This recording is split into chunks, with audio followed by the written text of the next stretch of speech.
Hallo ihr Lieben, herzlich willkommen bei Selmas Recipes. In diesem Video zeige ich euch, wie ihr ganz einfach eine zuckerreduzierte Aprikosenmarmelade ohne Gelierzucker, ohne Konservierungsstoffe und ohne Pektin herstellen könnt.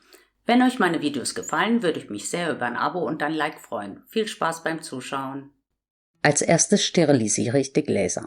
Da ich hier zu Demonstrationszwecken nur wenig Marmelade zubereite, fülle ich einen kleinen Topf zu etwa 3/4 mit Wasser und stelle die Gläser mit der Öffnung nach unten hinein.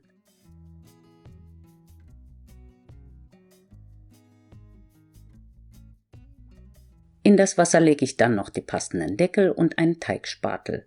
Wenn ihr sicher gehen wollt, dass wirklich alles steril ist, dann solltet ihr einen großen Topf nehmen und alle Gerätschaften, die mit der gekochten Marmelade in Berührung kommen, mitkochen.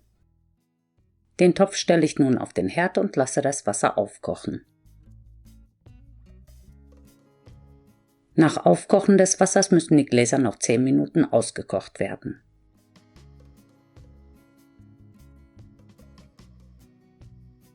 Anschließend lege ich die Gläser, die Deckel und den Spatel zum Abtropfen auf ein sauberes Küchentuch.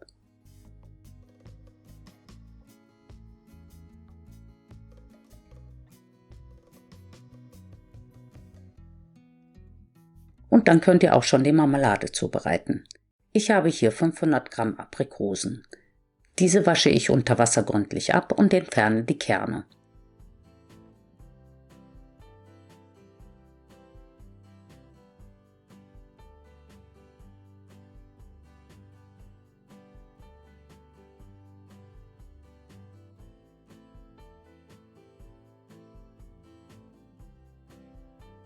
Die entkernten Aprikosen fülle ich in einen großen Topf und gebe 225 Gramm Zucker hinzu, das ist in etwa halb so viel wie das Gewicht der Aprikosen ohne Kerne.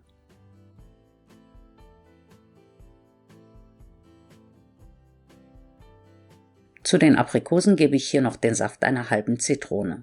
Je nachdem wie süß ihr eure Marmelade haben wollt, könnt ihr auch den Saft einer ganzen Zitrone verwenden.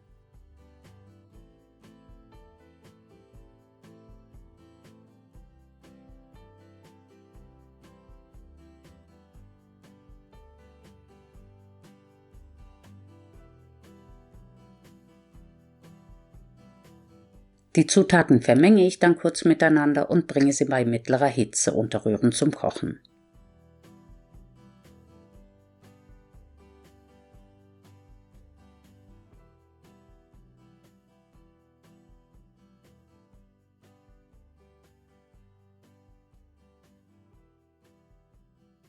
Wenn die Früchte schon etwas weich geworden sind, püriere ich die Marmelade, da ich sie auch zum Füllen von Plätzchen oder Torten verwenden möchte. Je nach Geschmack könnt ihr die Früchte aber auch so lassen oder von vornherein in kleinere Stücke schneiden. Nach dem Pürieren lasse ich die Marmelade noch etwa 10 Minuten kochen und mache dann eine Gelierprobe.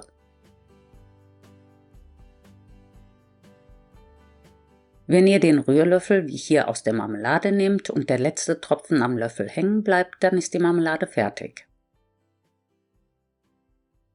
Die heiße Marmelade sollte jetzt möglichst schnell in die Gläser gefüllt und die Deckel verschlossen werden.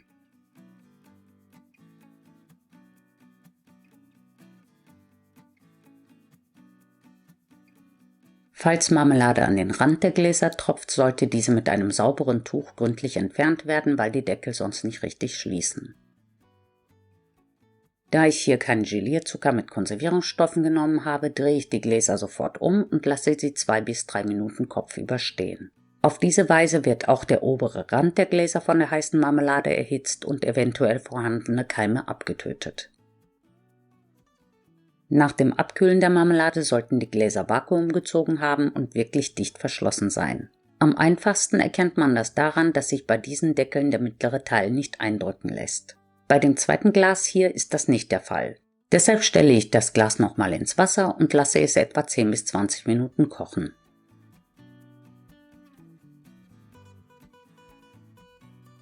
Nachdem sich im Glas ein Überdruck gebildet hat, drehe ich es zur Vorsicht um und lasse es für 2 bis 3 Minuten kopfüber im Wasser stehen.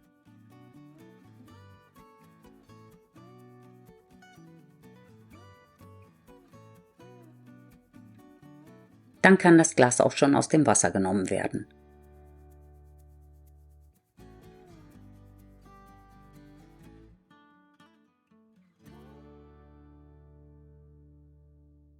Und wie ihr erkennen könnt, hat sich in diesem Glas ein Vakuum gebildet.